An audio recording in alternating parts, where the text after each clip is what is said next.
This episode is dedicated to Martin Carney, Eden Maria, and Reese for becoming our newest Southpaw supporters and helping to make this project possible. If you can spare a few dollars a month, consider supporting us on Patreon. Not only do you get access to bonus content, but you'll also be supporting this entire project. If everyone who follows us were to support us with even $1 a month, this project could actually sustain my living and make this the only thing I do. Many leftist passion projects like this one have disappeared because the creators eventually had to make a financial decision whether to continue or not. The pandemic has only accelerated this timetable. I'm not just talking about myself or Southpaw. There are plenty of others who could use your support. There's actually enough of us to all support one another. We just never thought about it. Sometimes we just need a reminder. I also recognize many of you are also in difficult financial situations, and Paul and I appreciate you following us and telling your friends about us. If that's the only aid you can give, that's more than enough. Find links to our Patreon and our store at southpawpod.com. This is Sam. This is Zoe. And this is part 2 and the final part of my conversation with anarchist scholar Zoe Baker.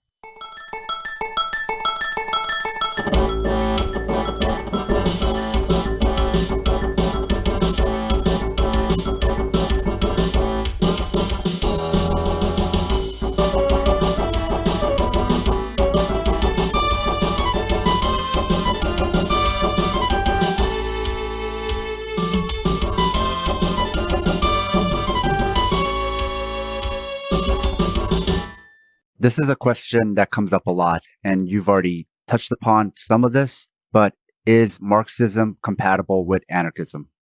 Yes and no at the same time. So anarchism is mainly distinguished from other kinds of socialism by the strategy it advocates. And historically, most Marxists within Marxist parties advocated engaging in parliamentary politics and seizing the existing state in order to transform it into a worker state or a democratic republic. They use various terms. And that is incompatible with anarchism. Anarchists rejected parliamentary politics, and they rejected seizing the existing state, even if it was being seized, in order to transform it into a different kind of institution. They thought that you should build the institutions of the future society outside and against the state, rather than trying to change the state into something else. It is the case that there are some Marxists who are called council communists, such as Anton Pannekow, who do advocate very similar things to anarchists, but in different language. There are some disagreements. So the council communists tend to be more in favor of centralization as opposed to federalism. But they do both advocate a system of workers' councils self-managing production. There's just, I think, some disagreements about how to achieve coordination between those different workers' councils over a large area. Outside of strategy, a person could advocate anarchist ways of changing the world whilst believing in Marxist social theory. And this is something that actually happened historically. So Rudolf Rocker, in his autobiography, and he was heavily involved in the Yiddish anarchist movement in London, even though he himself wasn't a Jew. But he taught himself Yiddish and edited and wrote for one of their main newspapers. He writes that there were several anarchists in the movement who were ex-Marxists, who had been social democrats, but they then embraced anarchist ideas, but they would still adhered to historical materialism. And Rocker would have arguments with them about historical materialism with anarchists who believed in it. It's similarly the case that Bakunin was very heavily influenced by Marx's economics. He began translating Capital Volume 1 into Russian, but didn't finish it because he wasn't very good at finishing projects. He would kind of start loads, but then never get around to finishing them. So lots of his texts are kind of rough drafts that he never finalized. And he refers to himself as a materialist. and says that the materialists are right and the idealists are wrong. And there's a lot of his writing where you can clearly see that he has studied Marxist economics, and that's informed his worldview. Similarly, the Italian anarchist Carlo Caffero read Capital Volume 1 whilst in prison, and then writes a introduction, a summary of the book, which Marx reads and actually likes. And Marx tended to really dislike the summaries of Capital Volume 1 that were written by other people and distributed within the socialist movement. He thought they were generally very inaccurate. But he liked the one written by Caffero. Moving much further on, within the New Left, there's in France a bunch of different people who call themselves libertarian communists and are in favor of combining the best of anarchism and Marxism. So they kind of were re-looking at the historic debates that occurred between the social movements and essentially thinking, why don't we try and combine these things rather than endlessly fighting between them? And this includes a guy called Daniel Guérin. And I would also view myself as part of that tradition. I'm massively influenced by both Marxism and anarchism. In a sense, I am both a Marxist and an anarchist. Although I would say that in terms of strategy, I very much am an anarchist. But most anarchists wouldn't think of themselves as Marxist. And the reason why is that even if they really like Capital Volume 1, they really like Marx's social theory, or are influenced by later Marxists like critical theory, they don't want to name themselves after one person. They think that's incompatible with anarchist ideas because you're putting this person on a pedestal. And of course, Marx, didn't call himself a Marxist because it's kind of weird to it's like if I called myself a Zoeist. Yeah. It's very egocentric, and if anyone did that, you'd think they were something's not okay with them. So Marx didn't call himself a Marxist. Lenin didn't call himself a Leninist. These are terms coined by people who read them and liked them, and wanted to create a political tradition based on that. Anarchists generally name themselves after strategies or the vision of the future society they have. So they'll call themselves anarchist communists or anarchist collectivists. They'll call themselves insurrectionist anarchists or anti-organizationalist anarchists or syndicalist anarchists. But they won't call themselves Bakuninists or Malatesterists or Kropotkinist. And within the First International, anarchists were actually called Bakuninists by their political opponents. And anarchists would call people who like Marx Marxists. And what happened is the people that the anarchists called Marxists end up going, yeah, we are Marxists. While the anarchists who were called Bakuninists go, no, we're not Bakuninists. We're anarchists. So they both use terms of abuse at each other that they end up adopting as their names. And that kind of, I think, is one of the main reasons why a lot of anarchists just would never call themselves Marxist, because they might really like Marx, but they don't want to name themselves after a person. And I kind of get that. And for me, it's more just it's kind of, this term exists and people knows what it means. If I say I'm a Marxist, people know that it means that I like Marx and agree with him on lots of things. It doesn't necessarily mean that I think he's the best socialist who ever lived and we should agree with everything he said. And I will, when arguing with people, just quote Marx at them rather than actually explain what I think, as if Marx said something makes something true. That doesn't automatically follow from calling yourself a Marxist. And so I understand why many anarchists don't, but I don't kind of see the problem myself because I know what I mean. It's a linguistic shorthand. It's so much quicker to say that than to go into this long explanation, right? Yeah, and for a variety of historical reasons, that just happens to be the term that stuck. There's an alternative history why anarchists were never called anarchists, and they were called revolutionary socialists or autonomists, which is some of the terms they actually use. Likewise, there could be an alternative history where Marxists never called themselves Marxist, or still having the same worldview based on reading Marx and Engels. Yeah. So I kind of tend not to put too much emphasis on the words that happen to end up being adopted. I feel like a lot of these political figures and theorists, because they were at the emergence of it and creating a lot of these philosophies, right? They couldn't read themselves.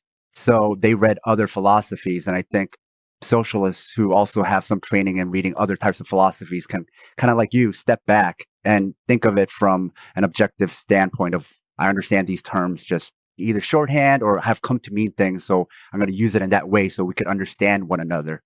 Whereas people who only read things within left theory or left philosophy might not be able to zoom out and have that kind of outsider's viewpoint.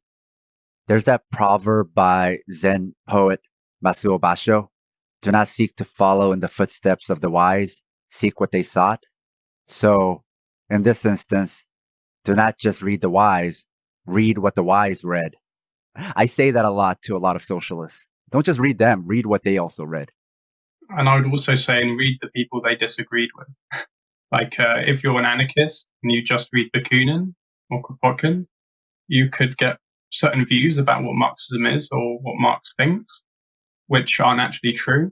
And I think it's even more the case if you're a Marxist and just read what Marx or Lenin have to say about anarchism, because to be frank, Lenin and Stalin and other Marxists have absolutely no understanding of anarchism, and basically every sentence they wrote on it is entirely false. Marx had more of an understanding, but still really misrepresents what Bakunin and others thought. And it's also the case that I think Bakunin misrepresents Marx. And so I think, read both sides and work out what you think. And you don't have to side with a person just because they're on your team. You can evaluate it and go, I'm going to disagree with what this dead person said, having read other people and realized that they misrepresented them. And if you look at online debates, people misrepresent each other all the time on Twitter. Well, the same was also true in 19th century socialist newspapers. People have been misrepresenting each other in polemical arguments for a very long time.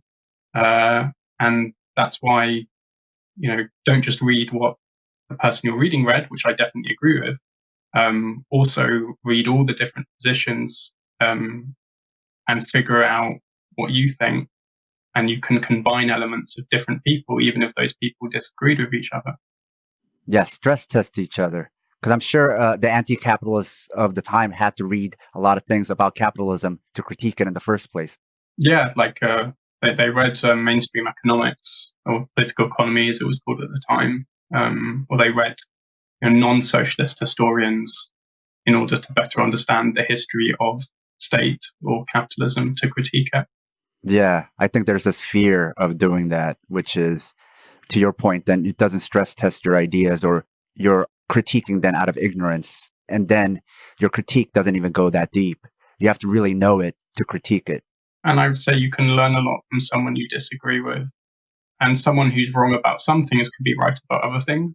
So I can read a historian who's done a lot of really good archival research and get a lot of insights from their work, even though they're a liberal. Although when reading their work, I should keep in mind their political worldview and how it's going to influence how they write and what they include and what they don't include and how they interpret sources. But I can still nonetheless get a lot from reading a liberal historian or from reading another kind of socialist write about something. You should keep in mind where people are coming from. But I think it's really important to not just read people within your own ideology, because that then results in orthodoxies and what I call left-wing conservatism, where people just kind of repeat things because a dead person said it rather than actually working out what's true and what the empirical evidence supports. I confuse a lot of people online because I've been doing martial arts my whole life, and I'm always criticizing martial arts. So they assume you're criticizing it all the time, so you must know nothing about it. And I'm like, in fact, I know way more about it than you do. And that's why I am criticizing it, because I know it so well. But I do find that most people aren't like that. They don't like to criticize what they know. They like to criticize what they don't know, which I think leads to a lot of other problematic things of criticizing the unknown, attacking the other, things like that. I agree. I think that is a problem. it's good to critique people within your own kind of way of thinking about the world. Something else that you mentioned, materialist and idealist. How would you explain that? There's several different senses here. So in metaphysics, which is philosophy about fundamental questions like what is existence, what is time, those would be metaphysical questions. Well, in metaphysics, materialism is the view that matter is the fundamental building block of reality, while idealism is the view that ideas are the fundamental building block of reality. And within history, there are people who are metaphysical materialists. So they think matter is the fundamental building block of reality. They think that the driving force of history are ideas. And in response to that, there are materialists who argue that ideas aren't the fundamental driving force of history, and that instead it's the manner in which human beings act in the world and the kinds of social structures they create and the kind of, crucially, economies they create, how they get food, how they reproduce themselves. And anarchists and Marxists were both materialists in the metaphysical sense. They think matter is the fundamental building block of reality, and in the historical sense, but they thought the driving force of history was how human beings actually act in the world and the social structures they create, and how those social structures underpin the kinds of ideas that they end up developing. I think for listeners, then, how to frame this or think about this in our overall conversation is how even these types of anarchist or Marxist theories, these political theories, are building off of like bigger, older philosophical questions about being and what drives history and what drives progress. They're building off of those older metaphysical ideas. Yes, they're building off of previous ideas, such as those that were developed during the Enlightenment, whilst also articulating their own new ones and new approaches to thinking about society and the history of societies. So I think that's a connection people sometimes forget is when they're talking about like eating the rich or getting rid of overlords. All of this sprang from why am I here? What is the nature of being? Am I ideas? Am I matter? These more like universal questions that we've had for much longer. Well, I think for certain thinkers, those were the things that they've begun with, right? So like both Marx and Bakunin read a lot of philosophy growing up as people from a very privileged background. And before they were communists or collectivists in the case of Bakunin, they were very much into Hegel and reading Hegel and arguing with people about Hegel. And they spent a huge amount of their youth doing this. And thought it was really important to be right about Hegel and correctly interpret Hegel. And that then massively informed their later political commitment. But for a worker who decides to join the First International and then reads a pamphlet, I don't think the thing that's primarily driving them is kind of like metaphysical questions. I think it's that they're suffering and they want to not suffer and they want to change society. But what's interesting is that when they join the social movements, those social movements have literature which they publish, which thinks it's really important to talk about these really deep philosophical questions. And so when you get a situation where, say, different anarchist newspapers, which are run by workers who are doing everything in their spare time or working a full-time job, are arguing with each other about free will versus determinism as like an important thing to talk about in an anarchist newspaper. And so even if people often join social movements for really concrete problems, through participating in them, they would often acquire a deeper interest in philosophy, and a lot of anarchist workers thought it was really important for them to read and study science and philosophy to gain a much more educated worldview, and that was important for them being able to change society and be good anarchists. Now, tell us about the means and ends anarchist theory of unity. So anarchists subscribe to a theory called the unity of means and ends. And what this was based on is that they thought that when human beings engage in actions, they simultaneously change society and social relations and themselves. So, for example, workers go on strike, and in going on strike, they not only change social structures, so they're earning more, they've created a new social structure, which is a trade union. Their boss is now afraid of them and wants to try and fire them for having been in a union. They've also changed themselves. So they've acquired new capacities, like they know how to organize a union, they know how to take minutes at the union's meeting, they know how to engage in various kinds of direct action to win demands. And they've acquired new motivations. So they now want to stand up to their boss. They want to say now, end capitalism, which they didn't before they participated in the struggle. And they've acquired new ideas. So to say, through being in this struggle, they have changed how they think about trade unions. And where, say, before they thought they were bad, they now think they're really good.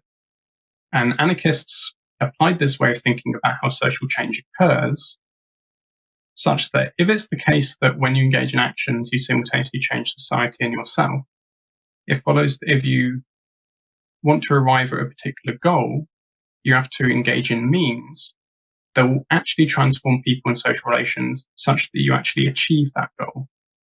Therefore, there has to be a unity between the means you use to achieve an end goal and the ends that you have in question. And what means you use will therefore be determined by the ends you have. So if you want to create a really authoritarian society, like say you want to create a fascist society, well, there are loads of means that are available to you as someone who wants to create a fascist society that won't be available to someone who wants to create a free society. Because if someone who wants to create a free society engages in the same kinds of activities as what the fascist does, they won't end up creating a free society even if they genuinely want to. They end up creating an authoritarian one, because through engaging in those actions, they're going to produce authoritarian social relations, and they're going to transform themselves such that they themselves become an authoritarian, even though they started out wanting to achieve a free society, but their choice of means put them on a path that culminated in a fundamentally different end. Therefore, anarchists spent a huge amount of time trying to work out, given our end of collectivism or communism, what are the means that will be the actual pathway to that goal that will develop people into the kinds of individuals who can create a communist society. So they want, during the struggle against capitalism and the state, people to develop into the kinds of agents that can reproduce a collectivist or communist society. So they want people to learn how to act for themselves, how to not defer to authority figures, how to make decisions in a non-hierarchical way, how to, especially for anarchist feminists who wrote, how to not oppress women, how to not reproduce other structures of oppression within our daily lives. And given that, you've got to engage in means that actually develop people to acquire those capacities, motivations, and ideas. So, for example, part of why anarchists advocated the kinds of decision-making structures I was talking about before was because they thought that, well, if a communist society is one in which people make decisions within general assemblies, and if we're going to reach a communist society, we need to learn how to do that. And not just us, but the majority of workers in society. Otherwise, they won't actually be able to create a communist society. So therefore, the social movements aiming for a communist society should make decisions through federations of general assemblies. And in so doing, they not only make decisions as a social movement, but they also literally develop into the people who could create a communist society. And that won't happen if they're making decisions in a fundamentally different way. And so that's the idea. So then this is the problem with state socialism. Yes. So anarchists argued that if you try to achieve socialism or communism through seizing state power, they thought that was a choice of means that would not be the pathway to a communist society. So they didn't expect to be able to create a full communist society overnight. They thought it would take a long period of time. Kropotkin thought a revolution would take at least 5 years, probably more. And so they thought it was like a really complex, long process, but they thought seizing state power will not move people in the direction of communism. Instead, what will happen is that due to how the state is structured, which is it's a top-down, hierarchical, centralized organization in which a minority of people make decisions and impose those decisions on others through institutionalized violence. That's what a state is according to anarchists. What will happen is that even if those people are elected democratically, they will develop distinct interests as people who actually exercise state power. And since the state is centralized, it's not possible for literally all workers to exercise state power. So it has to be a minority who actually do the day-to-day exercise of state power.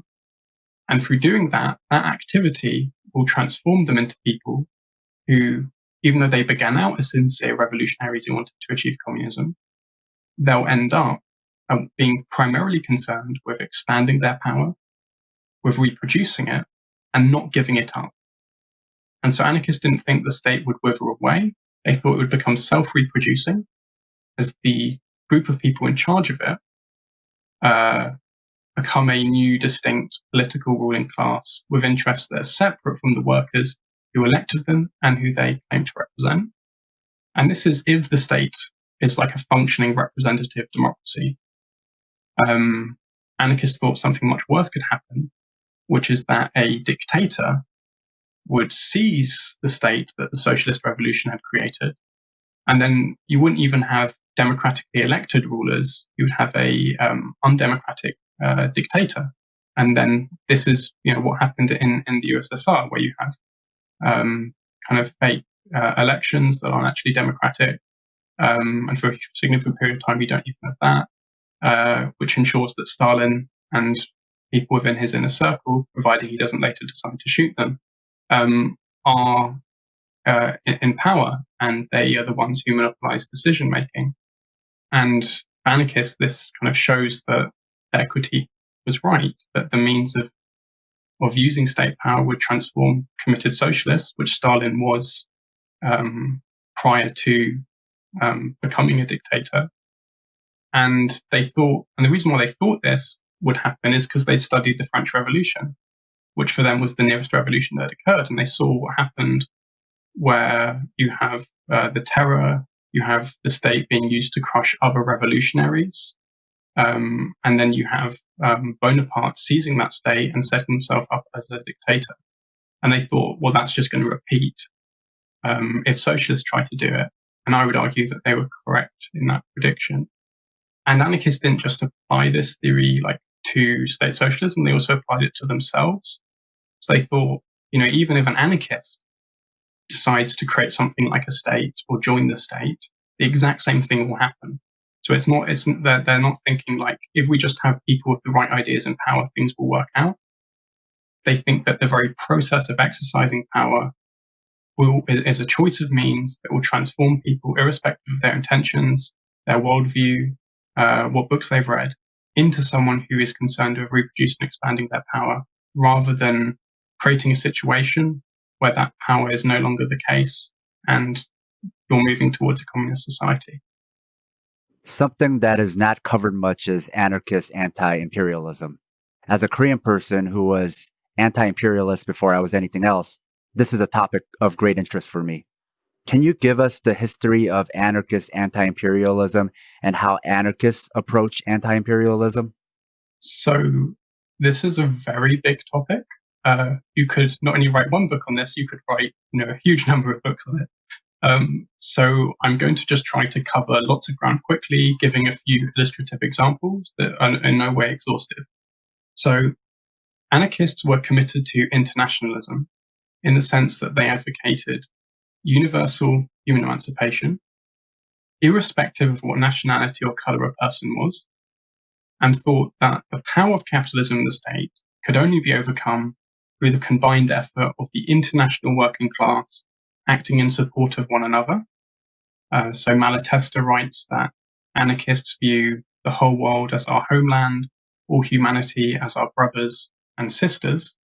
And under capitalism, this internationalism had to be grounded within an understanding of the shared class interests of the working class. So Malatesta writes that any worker, the oppressed, Chinese or Russian, or from any other country, is our brother, just as the property owner, the oppressor, is our enemy, even if he is born in our hometown. Now, this commitment to universal human emancipation and working class internationalism led anarchists to impose imperialism and colonialism. So, in the United States, Italian anarchists opposed Columbus Day in the 1890s, and they would write articles in which they critiqued Columbus as an enslaver who massacred people and set the stage for future racial oppression in the United States. So what some people might assume is a kind of more recent thing for people to talk about was being talked about not only obviously by indigenous people, but also by Italian anarchists in the 19th century. The French anarchist Jean Grave similarly rejected the narrative that the French were bringing civilization to Africa, and he praised the Haitian Revolution, which was a revolution launched by slaves in Haiti, in which they rose up and emancipated themselves from French colonial rule. And Jean Grave argued that the Haitians were in fact superior to the French because they had fought for their independence. Anarchists generally argued that imperialism and colonialism were caused by both capitalism and the state, such that there's a combination of economic and political causes, and different authors would emphasize different elements within their writings. So these are things like needing to establish new markets, steal resources, take out economic rivals, establish monopolies, but also patriotism and militarism and the distinct interests of the military within the state. And one of the main anarchists who theorized this is a Japanese anarchist called Kotoku Shusui, and I hope I'm not mispronouncing his name. He wrote a book called Imperialism, Monster of the 20th Century in 1901. And this is before Lenin's 1916 Imperialism, the Highest Phase of Capitalism. At the time of writing, Kotoku was a state socialist. He advocated parliamentary strategies.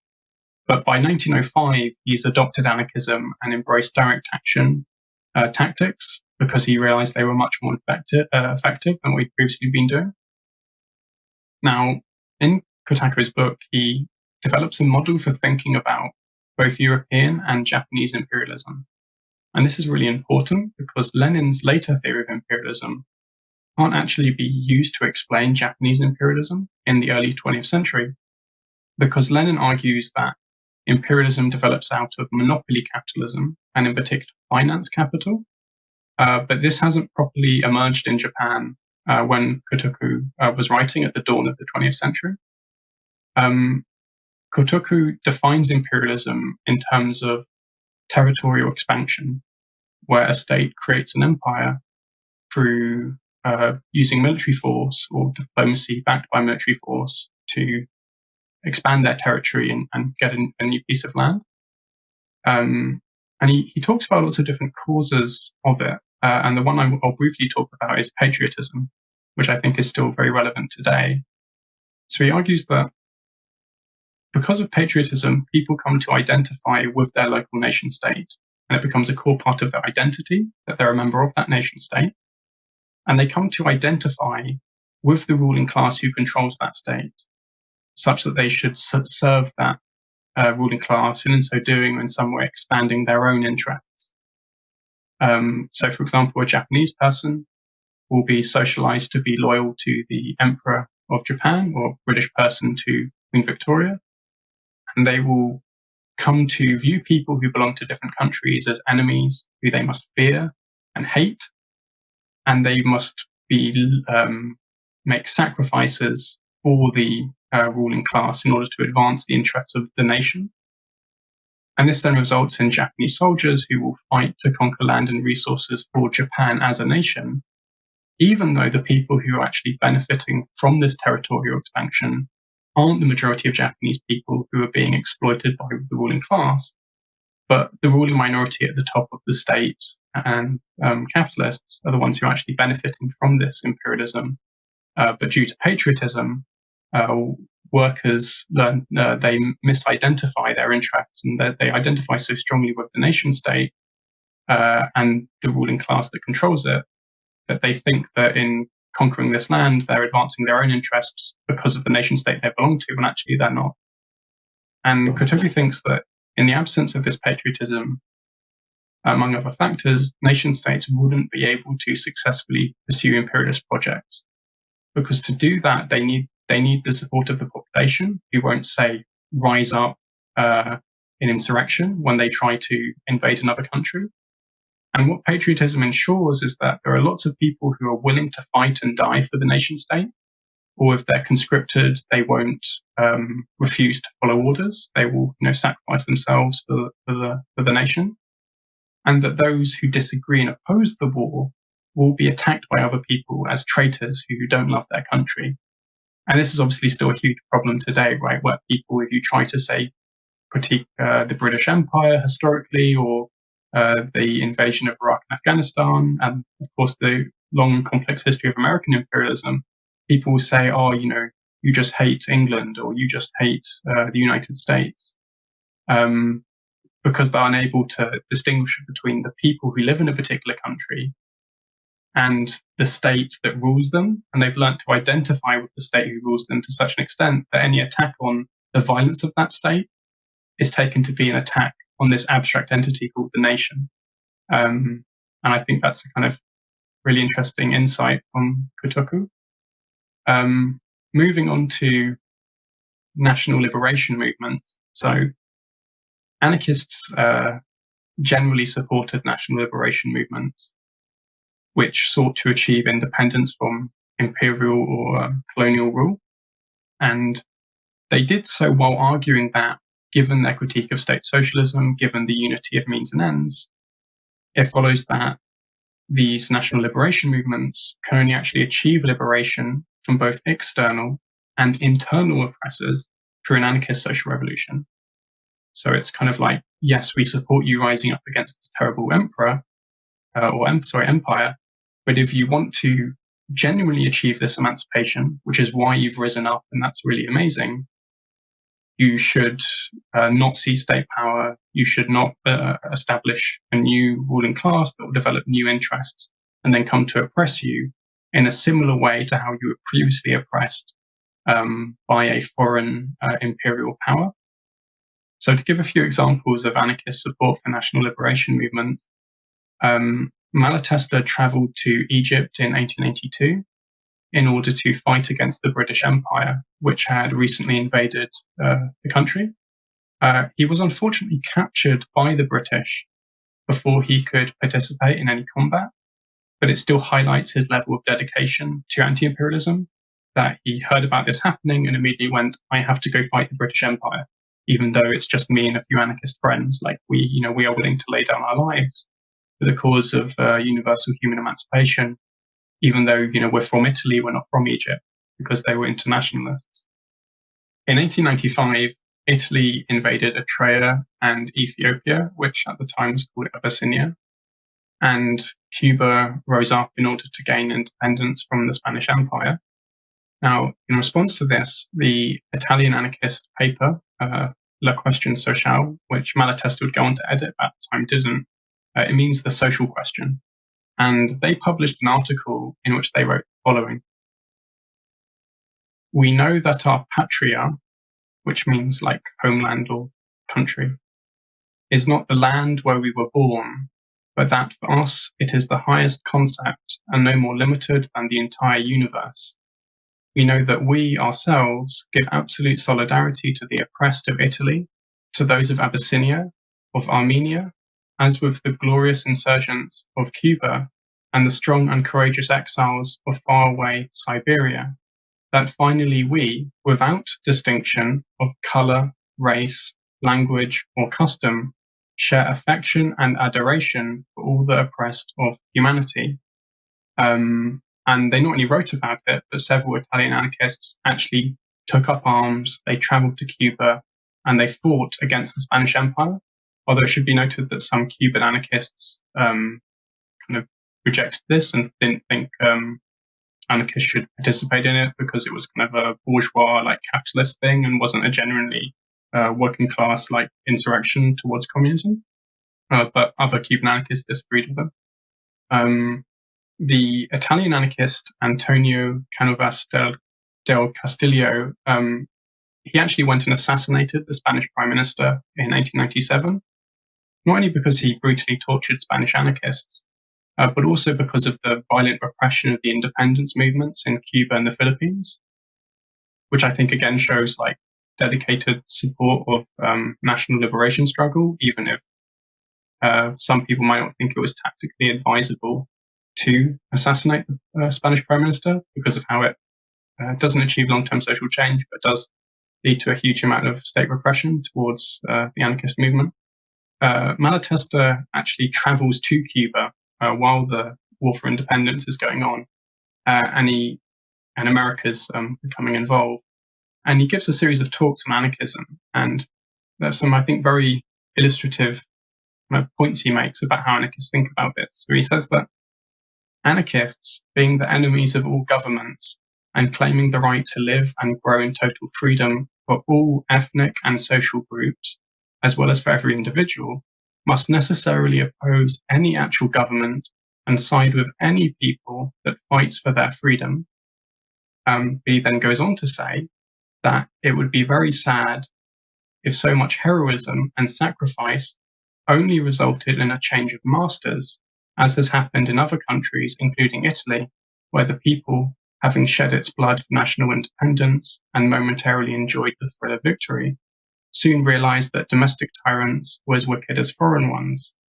So the basic anarchist point is support for national liberation movements, but it's, to use the phrase, critical support, and they think that these social movements should aim not to replace one set of masters with a new set of masters, an external oppressor in favor of a new internal oppressor, but should instead abolish the system of masters itself and work towards achieving a working class socialist revolution. And one last very quick example, because I've been talking a lot about Italian men, is the Indian anarchist MPT Acharya. I hope I'm saying that right. He was originally a member of various Indian nationalist and anti-colonial movements, and he was a co-founder of the Communist Party of India in 1920, but he ends up being expelled and adopting anarchism. And he becomes a prolific writer within the international anarchist press. After becoming an anarchist, Acharya continued to advocate for Indian independence from the British Empire, but did so from an anarchist perspective, where he argued that it could only be achieved through an anarchist social revolution, because, just like other anarchists had argued, seizing state power would result in a new minority ruling class, rather than the self-determination of Indian people as a whole, which is what the independence movement on paper wanted to achieve. After India won independence, Acharya wrote an article in which he said that nothing has changed under the Republic except the skin and dress. So the previous point where they've removed an external oppressor, the British Empire, but now they have a new internal oppressor, the Indian state itself. I think that covers anarchist anti-imperialism. I could say a lot more, but I think that covers enough. A note to our loyal listeners: if you love the show, please support us and help us get paid for our labor by joining Team Southpaw on Patreon. By becoming a member, you'll get access to bonus content like exclusive articles, fight previews, bonus episodes, transcripts of fight studies, and access to our private chat group on Discord. But more importantly, you will help us supplement the cost of the show, the incredible time and energy Sam and I put into making the show, and you'll be giving us some breathing room not only to juggle Southpaw with our day jobs, but also expand Southpaw into other areas. Show your Southpaw solidarity by supporting us at patreon.com/southpawpod. Something I think many of us are thinking about is the climate crisis. It's a looming threat where time is running out. So let's say we have 5 days or else the world burns up. That's a situation where very few options remain. How flexible is anarchist theory in this regard? So let's assume we can't overthrow capitalism in the state and create an ecologically sustainable socialist economy. In those circumstances, which say could be the next 10 years at the moment, well, then the anarchist position is that workers should engage in direct action to force capitalists and the state, especially politicians, to do environmentally positive things. So, workers in the fossil fuel industry should go on strike in order to force those industries to get them new jobs working with green technology rather than fossil fuel. Social movements should force politicians to pass, something like a Green New Deal, and massively restructure the economy to make it less environmentally destructive, or people with pipelines are being built, just like as recently happened, should engage in direct action to try and prevent this from occurring, and support indigenous people in their struggles against these massive corporations and governments. And so just because you can't abolish the state doesn't mean you can't influence it. And anarchists are in favor of trying to influence the state because it exists and has a lot of power. They just think that should be done through direct action and imposing pressure on the state externally, rather than trying to enter the state and change it from within. They don't think that's a good idea, because you won't change the state, it will change you. Instead, social movements should be outside and against the state. And this way, the struggle for ecological change can also be effective, because I think direct action is more effective at achieving rapid social change than elections, which don't happen very often and don't change much when they do. But also because it means that it can be a choice of means which puts us on the path towards a fundamentally free society without capitalism and the state. And we can't just think short term, we also have to think long term, even when we're dealing with short term catastrophes like climate change, because we don't want to say what's happened with a lot of green social movements, which is that they start off as direct action movements, say in Germany, they then found the Green Party, and then they become just another party within the state that reproduces the same old problems, including ecological ones. And I think there's a lesson there. So I gave the time frame of 5 years. In the US, presidential elections happen every 4 years. So waiting for that to be the change maker is already too late. So then, to your point, if there's a time crunch, you have to do direct action now. And there might not even be enough time to overthrow the state and start all over. You just got to make demands right now. Yeah, if it's not possible to overthrow the state and capitalism, which I don't think it is right now, like social movements aren't big and strong enough, well, we can build social movements which are capable of doing that, struggling for immediate improvement. In our current context, one of the main improvements we should be struggling for is preventing, mass extinction of the human species through climate apocalypse. Because, if the climate goes extremely bad, it also means that it's going to be much harder to achieve communism, on top of all the other horrific things it will result in. Yeah, it'd be hard to achieve communism if we're all dead, I'm pretty sure. Exactly. I really enjoy listening to or reading left theory from the perspective of people of color, women, trans and queer, and disabled. But when we think of theory, this is not what we think of. Why do you think that is? So I think this, of course, depends on the person, right? So like when I think of theory, I think of all kinds of different people. But I do agree that there's a tendency that people will say often just think of like white male dead guys. Mm-hmm. And I think there are a variety of reasons for this. So first of all, there's an issue to do with what's been translated. So the USSR funded the publication of and translation of the complete works of Marx and Engels. And that's then meant that it's a lot easier to gain access to their writings than, for example, say, He and Zen, who's a Chinese anarchist that I really like, but she wasn't translated into English until 2013. and we don't even have everything she wrote translated. We only have a selection. And this is true for loads of other thinkers who are women and who are people of color around the world. They're writing in languages that aren't English, so English people aren't aware of them, and they're not translated. And even when they are translated, lots of people aren't aware of He and Zen, even though she's been available in English since 2013 and is one of the best historic anarchist theorists I've ever read. And I think there's this kind of canonization that occurs where social movements have been socialized in our society in which we're taught great men theories of history, and they then do the same but for the social movement. So you have great man theory of history, but it's about socialism or communism. And this means that a lot of women or people of color's contributions to theory just aren't remembered. So every leftist will have heard of Karl Marx, but they won't have heard of Flora Tristan, who is a French socialist that Marx actually read when he was becoming a communist and was an important influence on his ideas. And I only know of Flora Tristan because I've spent years reading about the history of socialism, and there was a whole period where I didn't even know she existed, even though I'd spent ages reading about the subject.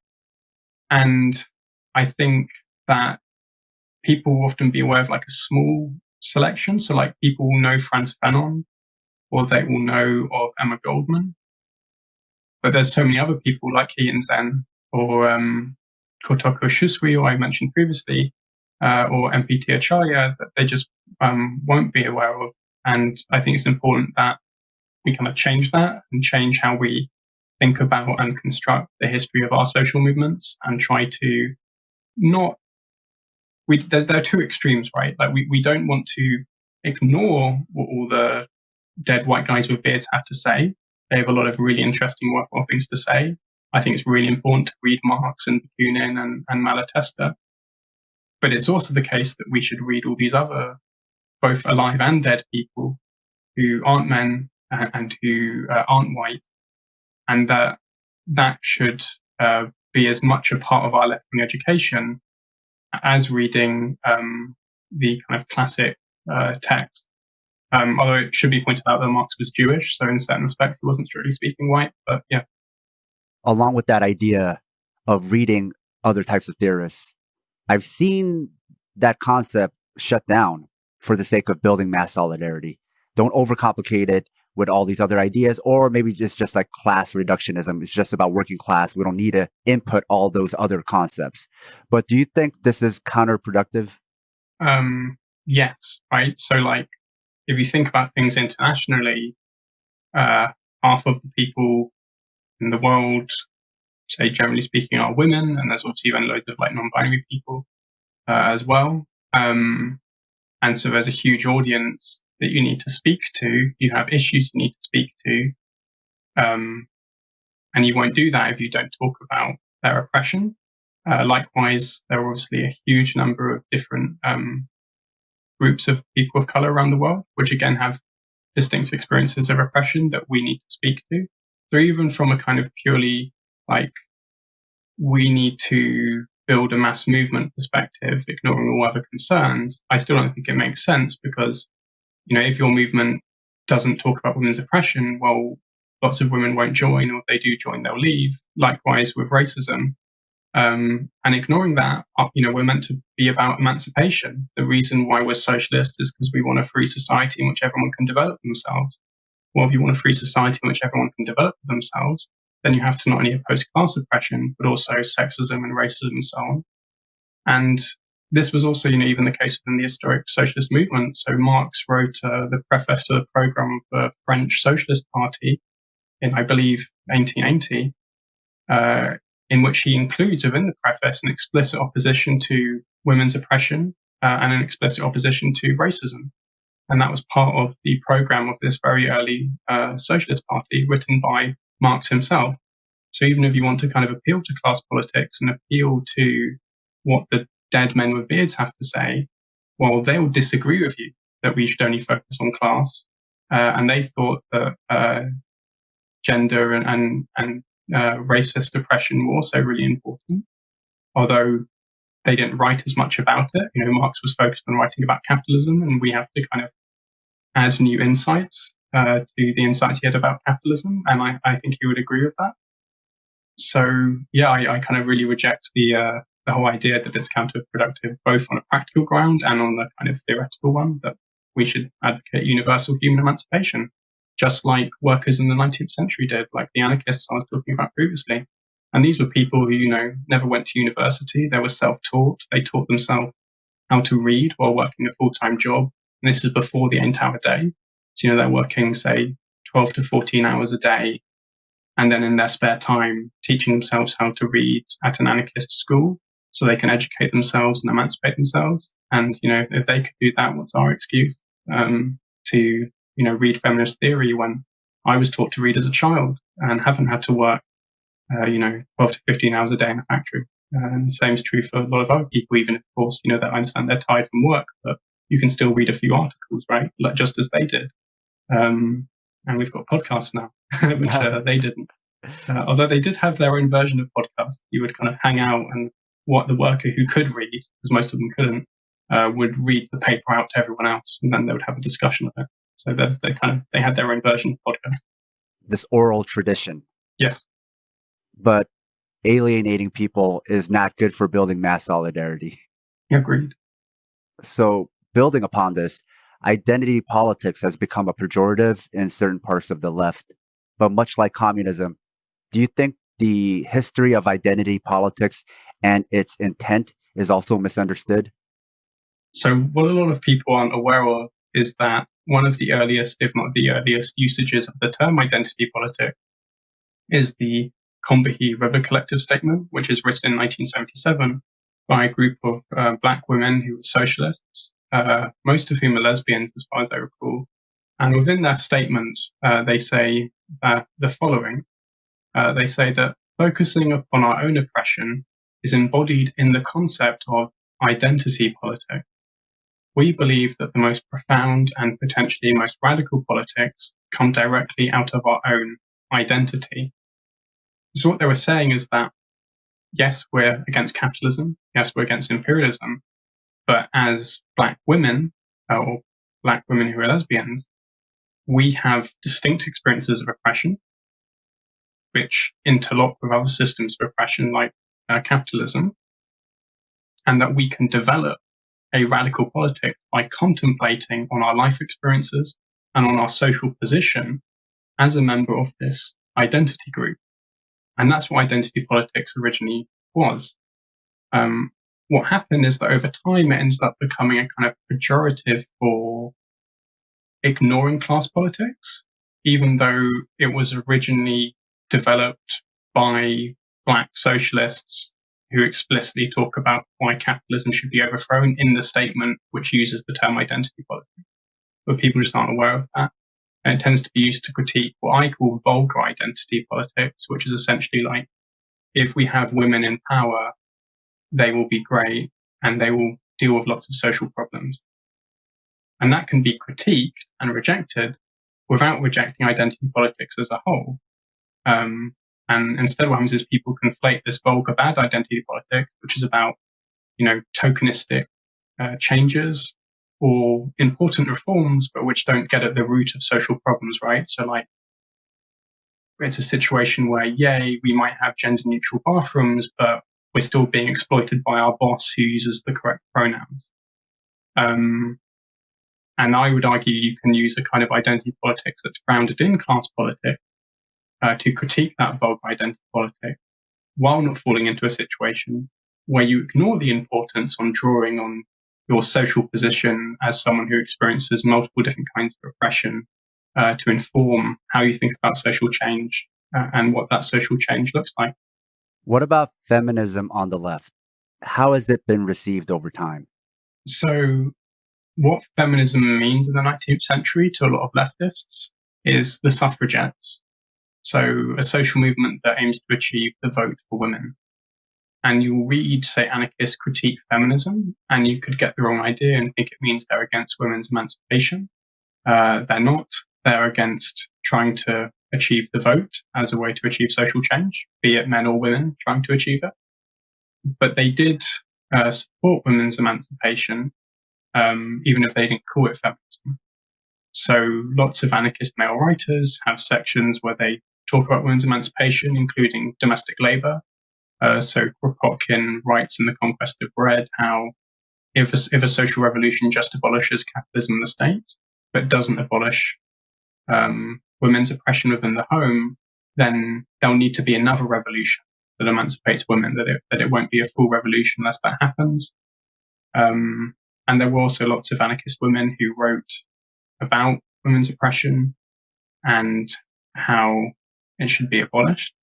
But there was also lots of sexism within the left.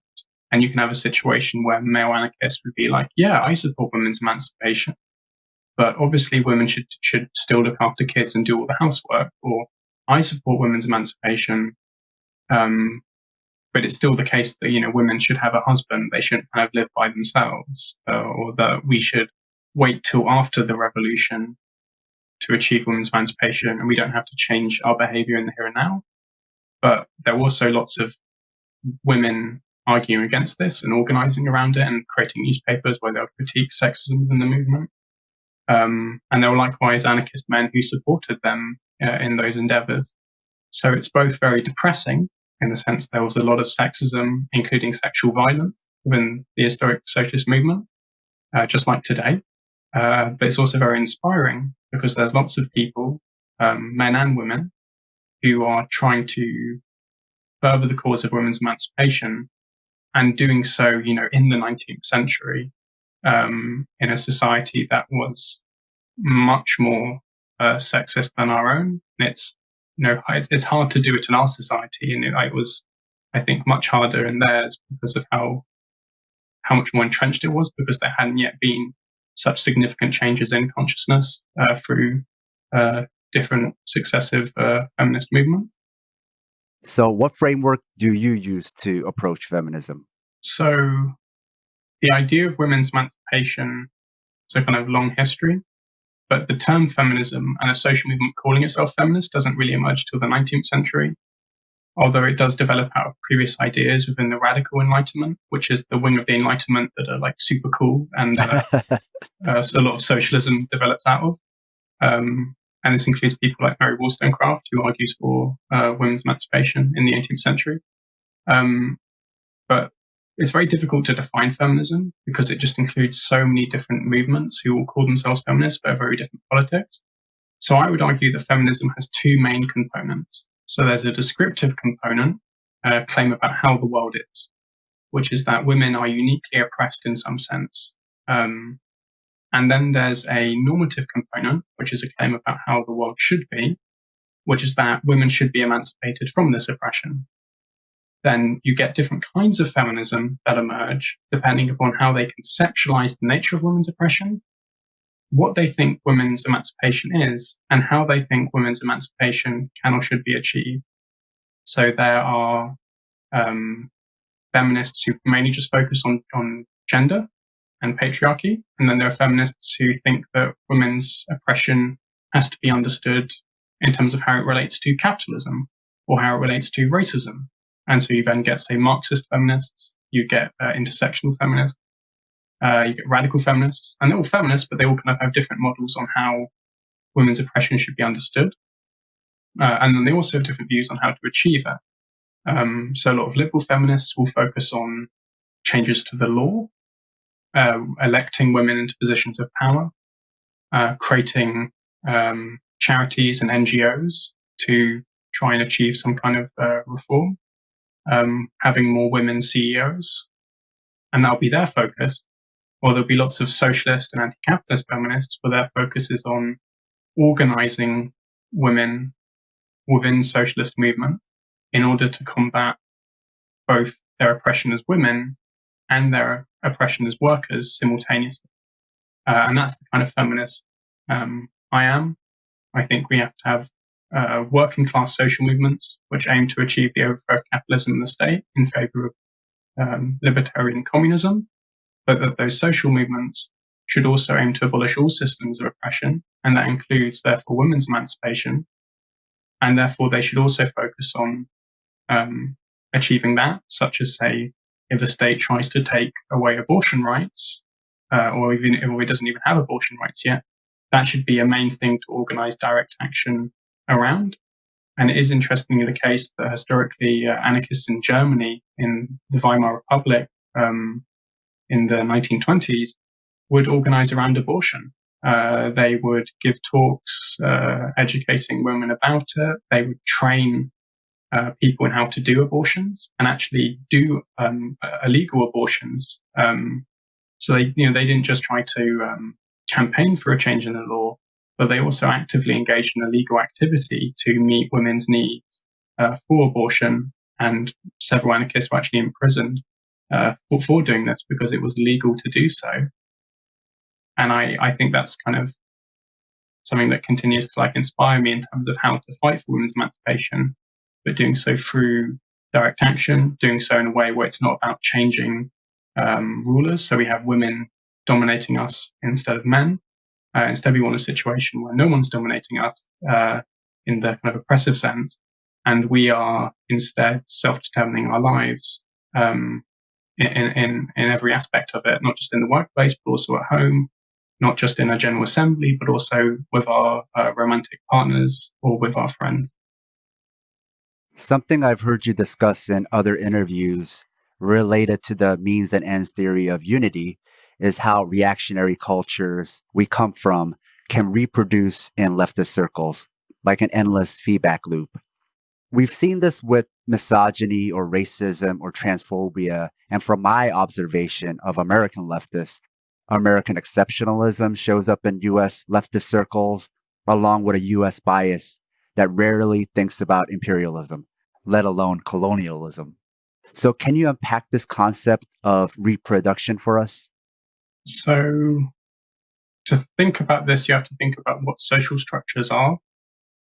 So social structures are a metaphor for thinking about human beings and how they relate to one another. So, if you look out the window, you won't see a social structure, right? You'll just see people going about. And what a social structure is a pattern of behavior that individuals engage in, which creates something that's bigger than all their individual actions.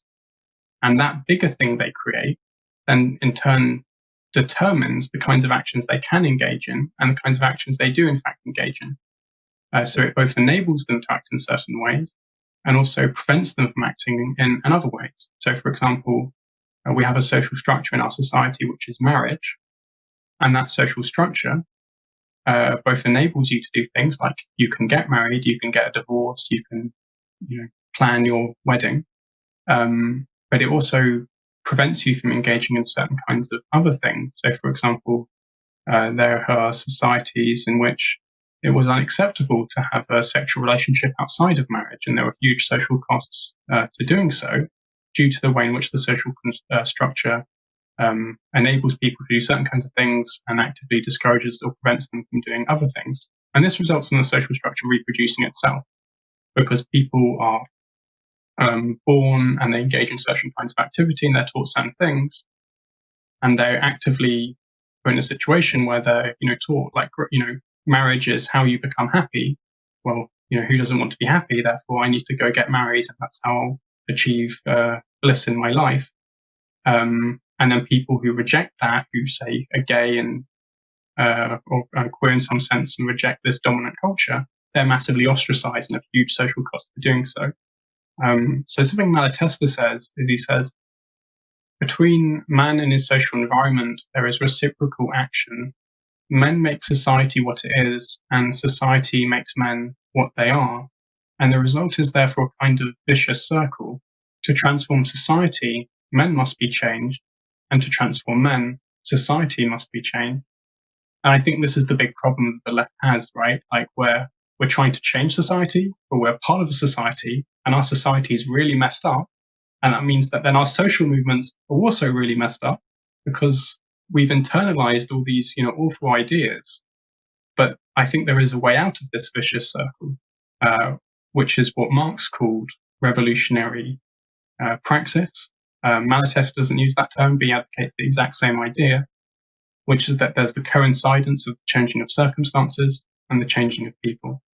So if we want to break this vicious cycle, of us being socialized to reproduce social structures which we constitute or at the same time reproduce in a kind of never-ending cycle. What we need to do is engage in actions which transform us and the social relations such that we create new people who think about things differently and act differently, and new social structures which then will become self-reproducing. And rather than us having a vicious circle of us reproducing messed up stuff, we'll have, as it were, a virtuous circle where we're reproducing good things, like not being a sexist. Like, you're born, you're taught women are human beings, sexism is bad. You learn this at school, and then you reproduce that as an adult, and you don't treat women terribly, as opposed to our society where that doesn't happen. And I think the way left-wing movements can do this, obviously on a smaller scale, because we can't transform society overnight or once. We have to start small in our own lives, in our own movements. I think the big things to focus on, one, education. So it should be, as it were, mandatory in social movements. If they're teaching people, say, about dialectical materialism or, read Kropotkin, it should also be read modern feminism, read modern anti-racist theory, read the Black radical tradition, and use that education to think about how you've been socialized and try to unlearn the messed up things you've absorbed from this society through, just through living in it. It's like no one was born and was like, I'm going to become a terrible person who oppresses other people, right? Like, what happens is you're taught certain things and you internalize them without even being aware that that's what's happening. And then you just kind of go about your day doing them unaware that you're doing those things. So the first step is education, right? Being able to notice when you're being sexist, being able to notice when you're being racist, and then focus on changing your own individual behavior and also the kind of culture, say, of the movement. Like in meetings, who's doing the talking? And how can we try and get a situation, say, where women are talking more in meetings or where people of color are being listened to, rather than, say, someone, because of how they've been socialized, unconsciously, not listening to their perspectives and, doing all the talking. And this is a really slow, difficult thing, but it can be done. And the reason why we know it can be done is because, well, compare today to 100 years ago, when Emma Goldman gave talks on homosexuality, she had anarchist men tell her that she shouldn't discuss perverted sex forms and it would damage the reputation of the movement. I don't think that's something that an anarchist would say to me today if I were to give talks on homosexuality, right? Instead, it might be like, are you going to talk about non-binary people in your talk? Like they will have other concerns than me talking about gays. And that is because social change has occurred, which isn't to say social change has, we haven't achieved everything we wanted to, but social movements have significantly changed the culture, and we can continue that work and continue to fight against all systems of oppression and build on the struggles of previous people who had to also go up against the fact that, they were also socialized to reproduce oppressive structures, and they also had to sit down and figure out how not to do that and how to unlearn it. And it's a process, and we all have to do it. And this is both if you're in the oppressed group and if you're in the oppressor group. Like women have to unlearn sexism just as much as men. Women can teach their children to be sexist just as much as a father can. And so we all have things to unlearn, and we all have to move forward together and learn from each other and our different life experiences. I wonder if part of only wanting to read white male theorists, especially by white men, is because reading other types of theory includes internal work. If I'm reading a Black Marxist or a Marxist woman, an indigenous radical, or if I'm reading the work of a trans anarchist like yourself, it's going to be informed by your life experiences and how you all think about yourselves. That adds an extra psychological component. This might mean I have to do some self-reflection and deconstruction, some unlearning to your point, which many leftist men might not want to do. So have you found you get pushback when you talk about this part of left politics? So my first point would be that me being trans does, of course, inform my work in certain respects, but I'm also wary of being reduced to being trans. So if you're a trans person, people will want you to talk about being trans when actually I know very little about the subject. I know far more about dead European men with beards and what they thought about various things than I do about being trans, even though, I'm not a dead European man with a beard. Likewise, I don't want people to follow me or listen to me because I'm trans, because I'm from this oppressed group. I want them to do so because I'm producing good things. I know what I'm talking about. I make good arguments and I have good evidence to back up my claims. People from oppressed groups can be just as uninformed as anyone else, even if they can be uninformed in a way which draws upon their experience of oppression. And you can have people who are from an oppressed group but don't even realize they're oppressed, or think their oppression is a good thing, like women who are against feminism and support, what's called the men's rights movement, but isn't about men's rights; it's about sexism. But leaving that aside, to go back to your main question. Yes, I have experienced pushback when I talk about these things. So when I first started making videos years ago talking about identity politics and its actual history and advocating feminism, I would get a lot of comments of people, being like, why are you talking about this? We should just be focusing on class, and kind of attacking me in various ways. And then when I realized I was a woman, as you do, I got a lot of transphobia from different people. I mainly got people not being transphobic. It was a minority of people who were being transphobic. It was a minority of people who were attacking me for talking about feminism. But it did happen, and I did have to learn to ignore it and kind of not care what they thought and focus on what I think matters, which is universal human emancipation. And that's what I'll, dedicate my time towards trying to contribute to in whatever way I can. And I've talked to people who are more kind of involved in like on the ground social movements than I am. I kind of read a lot and write and try to spread ideas, but I'm not like super involved in the struggle because I struggle with in real life social situations.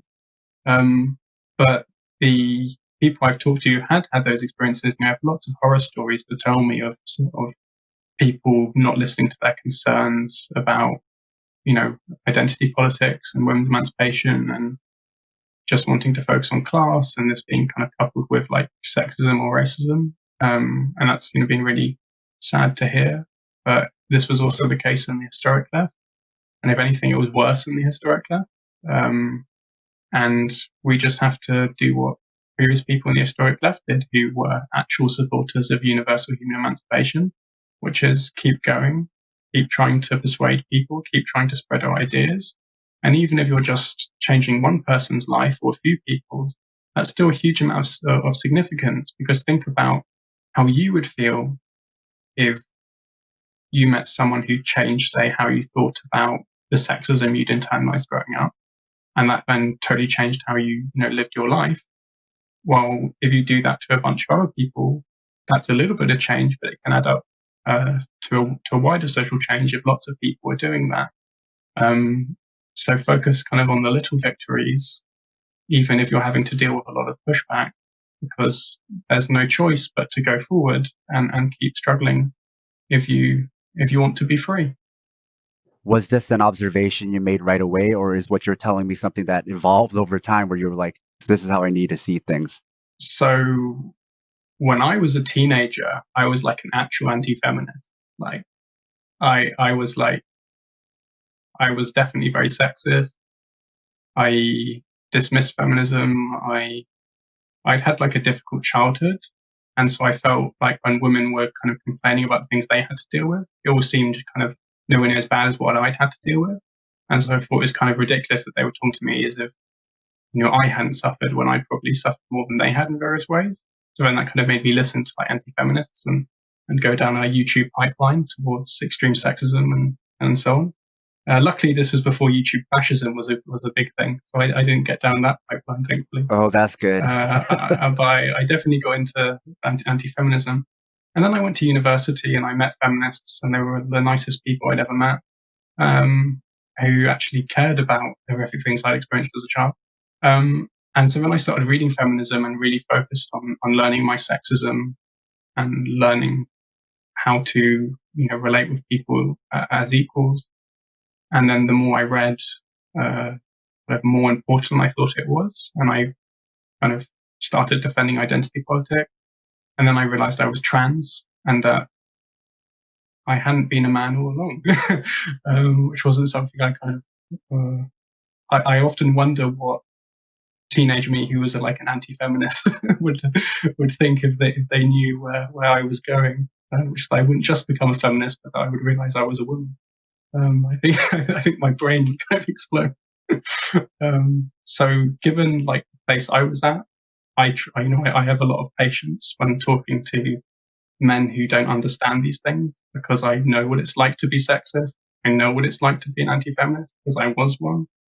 And so I really do try to be patient with them and explain things to them. But I totally understand people who, aren't willing to do that. But I kind of, when I was a sexist, I didn't think I was a sexist.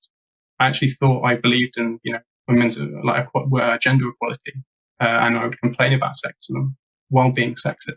But I just didn't know what sexism was. So I wasn't even in a position to notice when I was being oppressive. I think this is the case of a lot of men. They don't understand that they're being oppressive, because they think, if I am going to be oppressive, I have to be doing this consciously. I have to be thinking, I'm going to oppress women. They don't think, I'm going to oppress women. Therefore, obviously, they're not oppressive. When the way oppression actually works is that you rarely actually think what you're doing is oppressive. You think what you're doing is justified and okay and acceptable, because you don't know any better, because how you've been socialized, And so the only way gender oppression will end is if men learn to not oppress women. And that means men are going to have to be persuaded to act differently, and we're going to have to socialize children differently, such that they don't reproduce the same oppressive structures we were socialized into. And that's, a huge thing to try and achieve, but it has to be done if we want to achieve emancipation. This is an important reveal, I think, for a lot of people about what you used to be like, because it shows us, hey, she didn't just come fully formed like this. Oh no. So we too can change. We too can get better. We're still in the process of becoming and learning. We can always grow. We can always learn. Something I've been talking more and more about is decolonization. But to extrapolate on that more broadly, about the internal work that should go along with radical politics, touching your points but adding my own observations. If internal work is not part of radicalism, you'll still be the same traumatized person who just happens to be a leftist, or now an abusive leftist, a sexist leftist, a racist leftist. The term leftist itself speaks to the lingering trauma of the Red Scare many Americans still have, which is why they prefer that term over socialist. So left politics is not a pill that cures all your baggage. That takes work beyond just reading old texts. Do you think then reconsidering identity politics is a way that might help us unpack our baggage? Yes, I do. So I think, as I've said, previously, if you read feminist theory or intersectional theory, or think about your own identity and situation within structures of oppression, you can use that to try and focus on unlearning how you've been socialized, and thereby become a better leftist than you were before. So a quote I often think about when thinking about identity politics is by a Martinican poet called Aimé Césaire, which I hope I'm saying correctly. He resigns from the French Communist Party in 1956, and he writes this resignation letter, which he says the following, and I think there's a lot of wisdom in it. He says, "I am not burying myself in a narrow particularism, but neither do I want to lose myself in an emaciated universalism. There are two ways to lose oneself: walled segregation in the particular, or dilution in the universal. My conception of the universal is that of a universal enriched by all that is particular, a universal enriched by every particular, the deepening and coexistence of all particulars." And I think that's what the left has to do.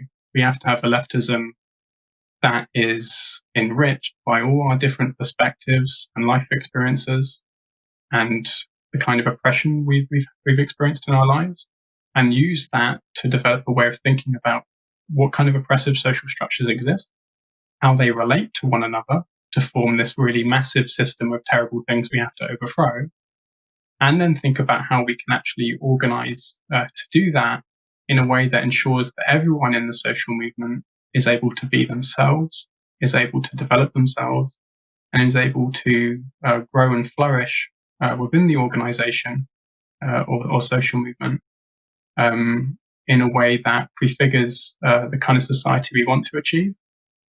And that, to go back to means and ends, we want to achieve, say, a non-racist, non-sexist society. Well, that's got to start right now in our own lives and in the social movements that we participate in.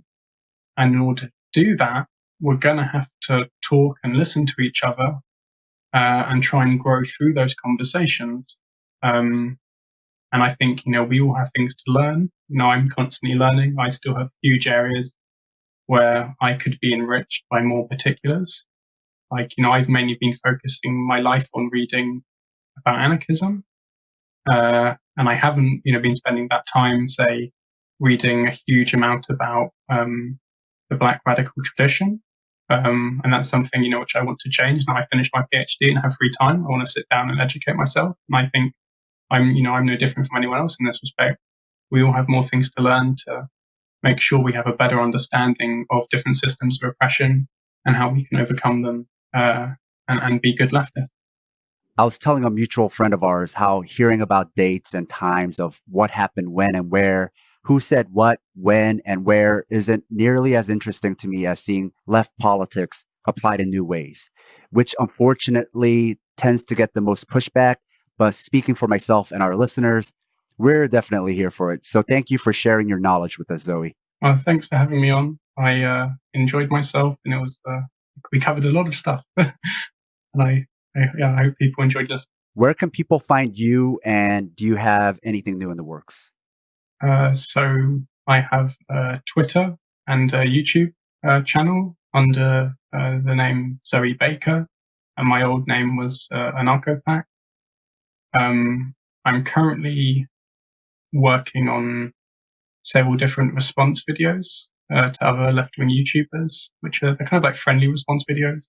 It's not me kind of attacking people, and more me saying like, here's some things you might want to think about. And the hope is that we can it's a way of helping people learn about things they otherwise didn't know, but in a way that doesn't lead to conflict and drama and the way YouTube usually operates. I'm trying to be like the opposite of how a lot of YouTube actually operates. That's what I'm currently really working on.